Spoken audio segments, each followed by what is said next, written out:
Assalamualaikum warahmatullahi wabarakatuh.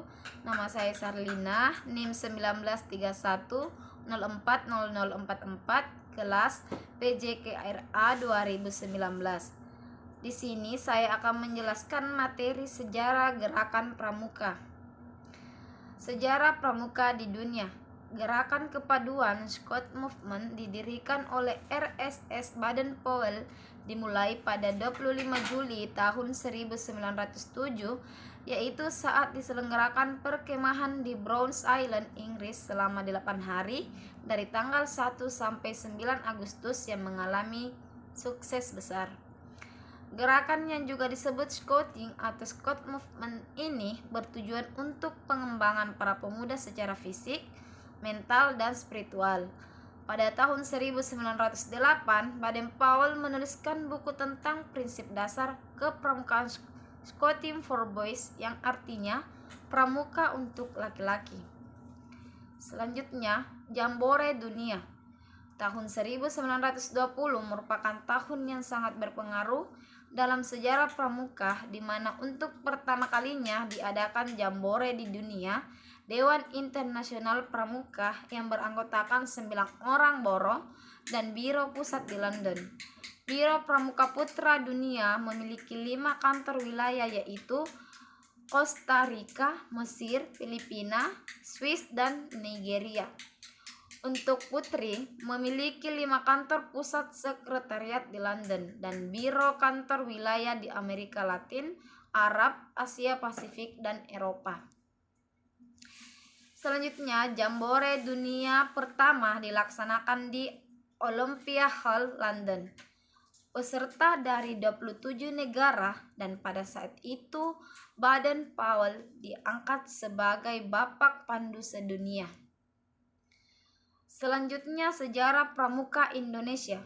Perkembangan gerakan kepanduan yang sangat cepat sampai ke Nederland yang akhirnya pada tahun 1912 masuk ke Indonesia dan berdirilah Netherlands Invanvinders organisasi. Dari situlah bermunculan berbagai organisasi kepanduan, antara lain Javanese Vanvinders, organisasi Jong Java Pathfinders, National Islamic Pathfinders, dan lain sebagainya. Pemerintah Hindia Belanda memberikan larangan penggunaan istilah Pathfinders, maka Kiai Haji Agus Salim mengganti nama Pathfinders menjadi Pandu atau kepanduan. Selanjutnya, sejarah pramuka di Indonesia. Dalam puncak kesadaran persatuan nasional kita, gerakan kepanduan turut berperan dalam pencetusan Kongres Pemuda tanggal 28 Oktober.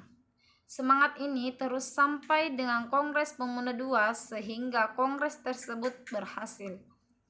Upaya para tokoh pandu ini yang tercatat dalam sejarah adalah menghubungi pemerintah Belanda agar Kongres Pemuda tersebut tidak dilarang, yang dilakukan oleh Saudara Sunario SH, Ketua Persaudaraan Antara Pandu Indonesia atau PAPI. Setelah Sumpah Pemuda, kesadaran nasional juga semakin meningkat. Maka pada tahun 1930 berbagai organisasi kepanduan seperti IPO, PK atau Pandu Kesultanan, PSS, yaitu Pandu Pemuda Sumatera, bergabung melebur menjadi KBI atau Kepanduan Bangsa Indonesia. Pada tahun 1931 dibentuk PAPI, yaitu Persatuan Antar Pandu Indonesia. Kemudian pada tahun 1938 berubah menjadi BPPKI, yaitu Badan Pusat Persaudaraan Kepanduan Indonesia. Selanjutnya, pada masa pendudukan Jepang di Indonesia, organisasi kepanduan dilarang. Pada masa pendudukan Jepang di Indonesia, organisasi kepanduan dilarang. maka banyak dari tokoh Pandu yang beralih dan memilih masuk ke Ibandan, Senendan, dan Peta. Akhir September 1945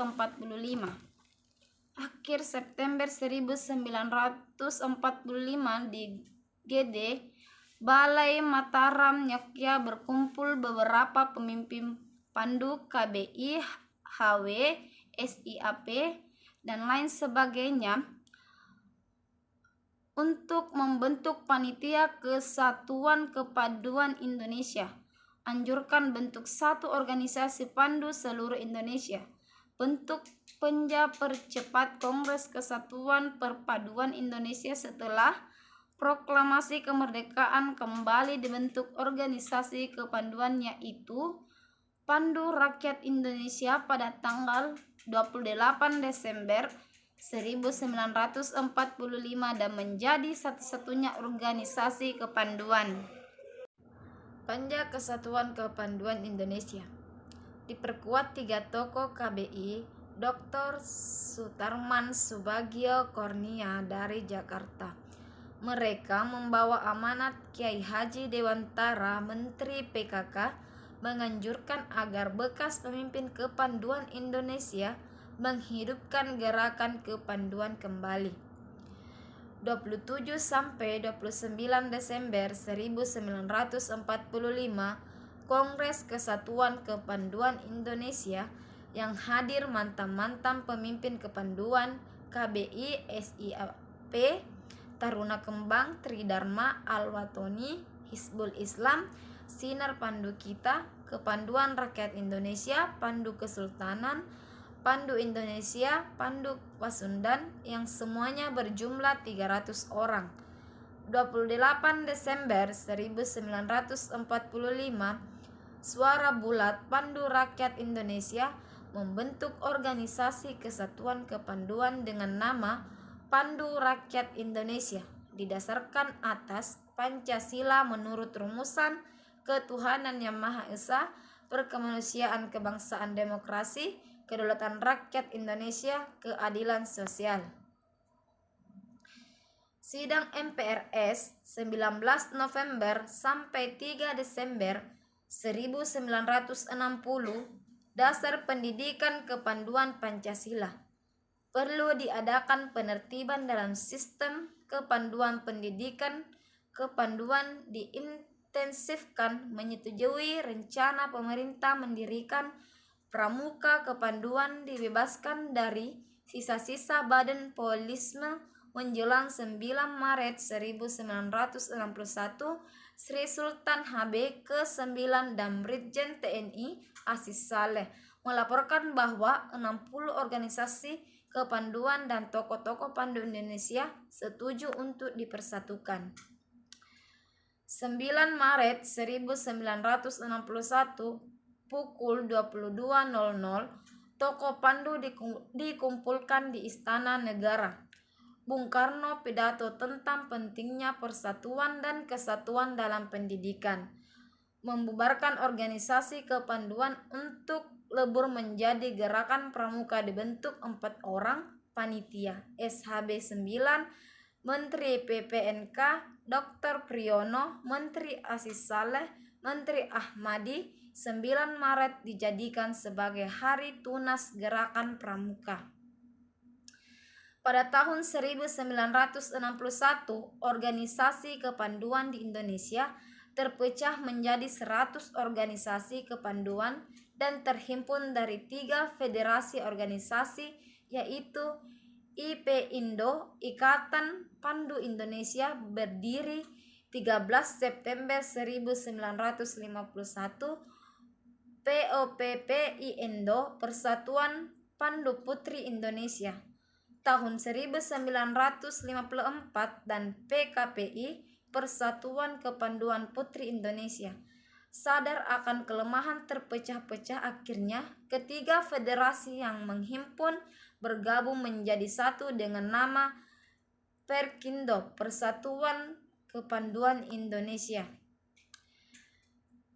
Selanjutnya, 14 Agustus 1961,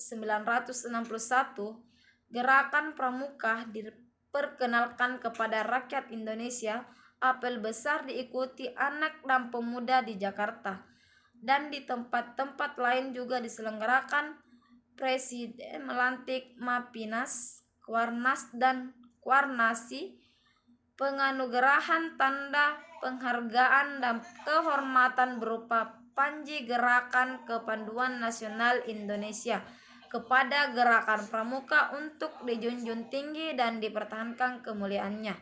14 Agustus disebut Hari Pramuka.